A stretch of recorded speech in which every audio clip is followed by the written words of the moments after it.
ওকে, আসসালামু আলাইকুম রহমতুল্লাহ। Welcome to my work station.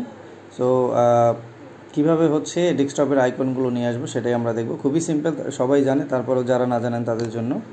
How to show desktop icon like this PC, control panel, এগুলা। So এখানে এই যে ফাঁকা জায়গায় ডেস্কটপের রাইট বাটন ক্লিক করে এই যে পার্সোনালাইজে যাব। পার্সোনালাইজে গিয়ে হচ্ছে একটু অপেক্ষা করি।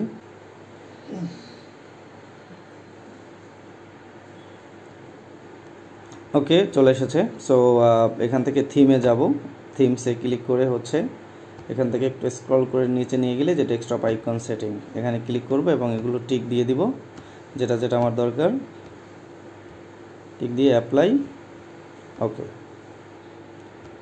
এই যে আমার ডেস্কটপ আইকনগুলো চলে এসেছে।